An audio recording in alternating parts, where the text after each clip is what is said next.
வணக்கம் நேயர்களே, ஸ்ரீ குபேரன் டிவி நேயர்கள் லட்சுமண அன்பு வணக்கங்களை இப்போ நம்ம பார்க்க போகிறது வார ராசி பலன் 16ஆம் தேதியிலிருந்து 22ஆம் தேதி வரை எப்படி இருக்க போதான்னு பார்க்க போகிறோம். ஸோ எப்போதுமே சொல்கிறதான் ராசிக்கு பார்ப்பதோட லக்னத்து பார்க்க ரொம்ப பர்ஃபெக்டாக இருக்கும். உதாரணமாக ஒரு மகர லக்னம் விருச்சிக ராசினா நீங்கள் விருச்சிக ராசிக்கான பலன்களை பார்க்கும்போது மகர ராசிக்கான பலன்களை பார்க்கும்போது ரொம்ப பர்ஃபெக்டாக இருக்கும்.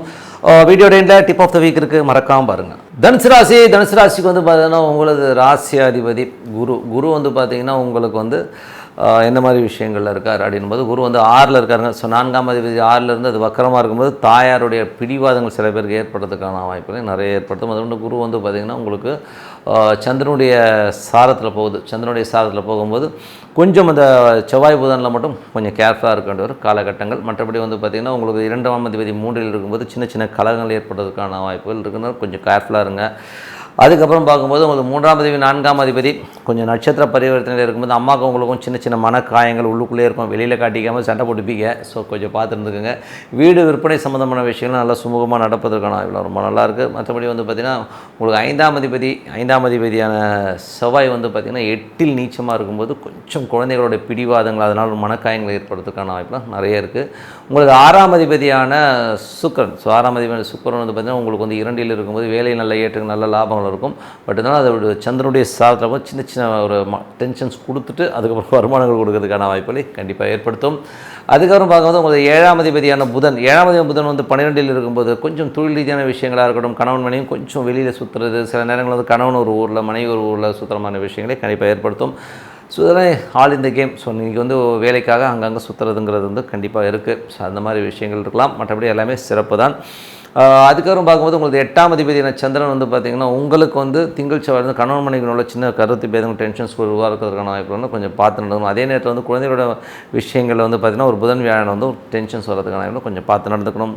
அதுக்கப்புறம் பார்க்கும்போது உங்களுக்கு வந்து 9ஆம் அதிபதி, ஸோ 9ஆம் அதிபதியான சூரியன் வந்து ராசியிலே இருக்கும்போது தந்தை சார்ந்த உறவுகளில் வந்து கொஞ்சம் நிறைய கேள்வி கேட்குற மாதிரி விஷயங்கள், வெளிநாட்டில் இருக்கும்போது சட்ட ரீதியான விஷயங்கள் ஒரு சின்ன சின்ன நெருக்கடிகள் வர்றதுக்கான வாய்ப்பு கொஞ்சம் கேர்ஃபுல்லாக இருந்துக்குங்க.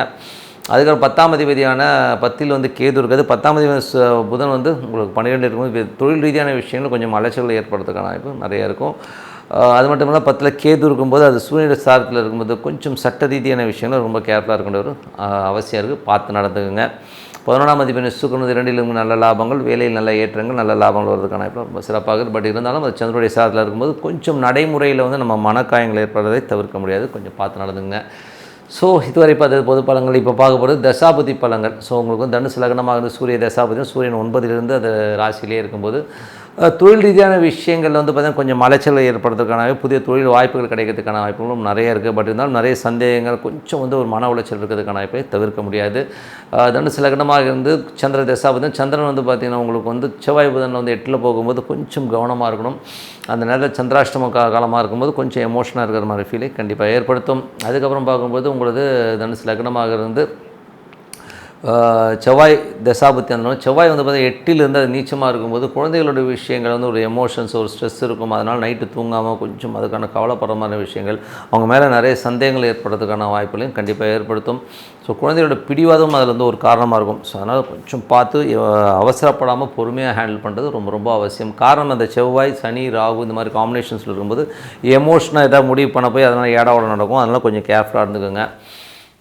அதுக்கப்புறம் பார்க்கும்போது தனுசு லக்னமாக இருந்து ராகு தசாபுத்தியந்திரங்கள். ஸோ ராகு வந்து பார்த்திங்கன்னா உங்களுக்கு 4லிருந்து அது 3ஆம் அதிபதி சார்ந்தும் தாயாரோட உடல்நலம் சார்ந்த விஷயம் ரொம்ப கவனம் தேவை. உங்களுக்கும் தாயாருக்கும் கொஞ்சம் மனக்காயங்கள் ஏற்படுறதுக்கான வாய்ப்புனா ரொம்ப கேர்ஃபுல்லாக இருக்கணும். ஸோ தனுசு லக்னமாக இருந்து குரு தசாபுத்தியந்திரங்கள். குரு வந்து பார்த்திங்கன்னா உங்களுக்கு 6ல் இருக்காருங்க. ஸோ 6லேருந்து சந்திரனுடைய சாரலும் போது நல்ல வேலை சம்மந்தமான விஷயம் சின்ன சின்ன நெருக்கடிகளோ ஒரு ஸ்ட்ரெஸ்ஸஸோ ஏற்படுத்துறதுக்கான வாய்ப்பு ரொம்ப கேர்ஃபுல்லாக இருக்கணும். வீடு நிலபுலங்கள் வாங்குறதுக்கான வாய்ப்பு இருந்தாலும் அது வந்து கேர்ஃபுல்லாக இருங்க. எதுவும் அகலக்கால் வைக்காமல் இருக்கிறது ரொம்ப ரொம்ப நல்லது. மற்றபடி வந்து பார்த்தீங்கன்னா தனுசு லக்னமாக இருந்து சனி தசாபுத்தி அந்த சனி வந்து பார்த்தீங்கன்னா 2ஆம் அதிபதி 3ல் இருக்கும்போது சின்ன சின்ன ஒரு கலங்கள் ஏற்படுவதற்கான வாய்ப்பு ரொம்ப கேர்ஃபுல்லாக இருக்கணும்.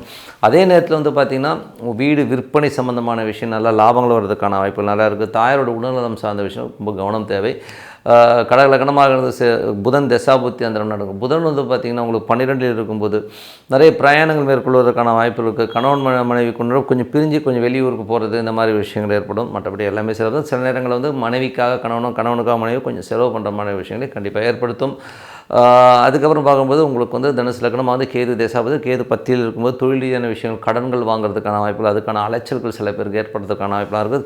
கவர்மெண்ட் சம்மந்தமான விஷயங்களை வந்து சின்னதாக சட்ட ரீதியான பிரச்சனைகள் எல்லாம் வெளிநாட்டில் இருக்கணும், கொஞ்சம் இந்த விசா அந்த மாதிரி விஷயங்களை கொஞ்சம் கேர்ஃபுல்லாக வச்சுக்கிறது ரொம்ப ரொம்ப நல்லது. அதுக்கும் தனுசு லக்னமாக இருந்து சுக்கிர தேசாபதியும் சுக்கிரன் 2ல் இருக்கார். வேலை சம்மந்தமான விஷயம், திடீர் லாபம், திடீர் அதிர்ஷ்டங்கள், சிறப்பான விஷயங்கள் கண்டிப்பாக இருக்குங்க.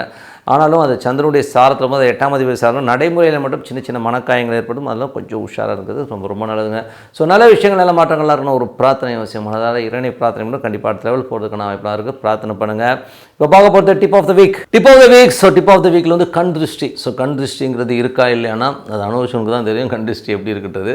உதாரணமாக சொல்ல போனோம்னா சுகி சிவம் அவர்கள் வந்து ஒரு இதில் ஒரு காணொலியில் பார்த்தேன். ஸோ அதில் வந்து பார்த்தீங்கன்னா அந்த வீடியோவில் அவர் சொல்லியிருப்பார், நான் நல்ல வீடு கட்டினேங்க, கோயம்புத்தூர் தாண்டி வந்து நல்ல ஒரு பெரிய வீடாக கட்டி நல்ல ஒரு இருக்கும்போது அங்கேருந்து ஒருத்தர் வந்தாருங்க. வந்து அந்த வீட்டை பார்த்துட்டு அப்பா எவ்வளோ பெரிய வீடு, என்னையா பேசுகிறதுல வந்து இவ்வளோ சம்பாதிக்கிறியாங்கன்னு கேட்டார். அவர் சொல்லி இப்படி போகிறதுக்குள்ளே பார்த்தீங்கன்னா ஒய்ஃப் வந்து ஸ்கிட்டாகி காலில் விழுந்து காலில் ஒரே பிரச்சனையாயிடுச்சு. ஸோ அந்த மாதிரி விஷயங்களை ஏற்படுத்தும். என் கண் திருஷ்டிங்கிறது வந்து பெரிய அளவில் பாதிக்குமானா கண்டிப்பாக பாதிக்குங்க. ஸோ ஏன்னா சில பேர் வந்து தன்னால் இப்படி வாழ முடியலைங்கிற ஏக்கத்தில் வந்து ஐயோயோ அப்படி இப்படி வாழ்றாடேங்கிற மாதிரி ஏக்கங்கள் நிறைய பேருக்கு இருக்குது. பட் அது வந்து மேனுஃபேக்சரிங் டிஃபெக்ட் தான். இது வந்து வேறு யாரையும் சொல்லி இது புண்ணியம் கிடையாது. அது வந்து ஒரு ஜெலஸை கண்டிப்பாக நிறைய பேருக்கு ஏற்படுத்துங்கிறது தான் உண்மையான விஷயம். ஸோ அந்த மாதிரி கண் திருஷ்டியை என்னென்னலாம் பண்ணி கிளியர் பண்ணலாங்கிறத தான் இதில் பார்க்கலாம். இதில் வந்து ஃபஸ்ட்டு பிளேஸில் இருக்கிறது பார்த்திங்கன்னா உங்களுக்கு வந்து உப்பு. சப்போஸ் நீங்கள் வந்து இண்டிவிஜுவலாக வந்து ஒரு பெரிய மேடையில் பேசிட்டோ இல்லை ஒரு பெரிய ஒரு பாப்புலரான ஒரு விஷயத்துக்கு போயிட்டு வரீங்கன்னா நீங்கள் குளிக்கும்போது ஒரு கைப்பிடி சும்மா ஒரு கைப்பிடி கல் உப்பு எடுத்து தண்ணியில் போட்டு அது குளிக்கும்போது அந்த நெகட்டிவிட்டி அந்த கண் திருஷ்டிலாம் இருக்கும். ஏன்னா வந்து நீங்கள் அந்த அப்படியே போய் படுத்தீங்கன்னு வைங்களேன், என்ன தான் குளிச்சுட்டு நீங்கள் நார்மலாக படுத்தீங்கன்னா உடம்பு ரொம்ப பெயினாக இருக்கும். நீங்கள் வந்து ஒரு பெரிய ஒரு சபையில் பேசிட்டோ ஒரு பெரிய பாப்புலரான ஒரு விஷயங்களை போயிட்டு வரும்போது அந்த உடலில் வந்து அந்த பெயினை கண்டிப்பாக கொடுக்கும். ஸோ இதை வந்து நான் ஒரு நண்பர்கிட்ட கேட்டிருக்கேன். அவர் ஒரு அசிஸ்டன்ட் டேரக்டர். அவர் வந்து பார்த்திங்கன்னா சுமன் வந்து பார்த்திங்கன்னா டெய்லி வந்து ஷூட் போயிட்டு வந்துட்டாருன்னா நடிகர் சுமன் திருஷ்டி சுற்றி போடுவாங்களாம். அப்போ கேட்பாங்களாம், ஏன் திருஷ்டி சுற்றி போடுறீங்கன்னா, ஐயோ அது போடலைன்னா தூங்க முடியாதுங்க, அவ்வளோ டென்ஷனாக இருக்குன்ற மாதிரி அந்த ஸ்பைனில் வந்து ரொம்ப வலியை கொடுக்கும், ரொம்ப ஒரு மாதிரி அன்னீசியாக இருக்கிற மாதிரி ஃபீலே கண்டிப்பாக இருக்கும். அந்த கண் திருஷ்டிக்கு அவ்வளோ பவர் இருக்குங்கிறது தான் உண்மையான விஷயம். ஸோ அதனால் உப்பு நீங்கள் வந்து தண்ணியில் போட்டு கலந்து கல் உப்பை போட்டு குளிச்சிங்கன்னா அந்த நெகட்டிவிட்டியை கிளியர் பண்ணும். அதுக்கப்புறம் வீடு, சில பேர் வந்து வீடு வந்து பார்த்திங்கன்னா வீட்டுக்குள்ளேயே வந்து நிறைய பேர் வந்து பார்த்து ஐயோ எப்படி இருக்குன்னு வாங்க. ஸோ அந்த மாதிரி இருக்கிறவங்க வந்து நாலா பக்கம் வந்து கல் உப்பை வந்து வச்சு உங்களுக்கு வந்து அதை வந்து ஒரு பேப்பர் எடுத்துங்க. ஸோ அந்த கல் உப்பு வந்து வச்சுட்டு ஒரு 2-3 நாள் கழிச்சு அந்த உப்பை எடுத்து, ஏன்னா அது நெகட்டிவிட்டி எல்லாம் அப்சர்வ் பண்ணும். ஸோ அந்த உப்பை கொண்டு போய்ட்டு ஓடுற தண்ணியில் விட்டுருங்க. ஸோ அப்போ வந்து அந்த நெகட்டிவிட்டி வந்து வீட்டிலேருந்து போகிறதுக்கான வாய்ப்புகளை நிறைய ஏற்படுத்தும். ஸோ இதெல்லாம் வந்து ஒரு திருஷ்டி கழியறதுக்கான விஷயங்கள். அதுக்கப்புறம் அடுத்தது வந்து ஒரு பெரிய விஷயம் என்னென்னா இப்போ பூசணிக்காய்ங்கிறது வந்து பார்த்திங்கன்னா பலி கொடுக்கறதுக்கான இணையான ஒரு பொருள் தான் வந்து பூசணிக்காய். ஸோ அன்றைக்கி வந்து பார்த்திங்கன்னா ஏன் பூசணிக்காய் உடைக்கிறாங்கன்னா ஆடு மாடுலாம் சில பேர் வெட்டுவாங்க. எதுக்குன்னா அது பலி கொடுத்தோம்னா அந்த நம்மக்கிட்ட இருக்க அந்த சக்திக்கெல்லாம் போயிருங்கிறதுக்காக பண்ணுவாங்க. பட் நம்ம வந்து இப்போ அந்த மிருக வதையெல்லாம் போக வேண்டாம். ஸோ அதுக்காக வந்து ஒரு எலுமிச்சம்பழம் எடுத்து உடைச்சாலே கூட போதும்.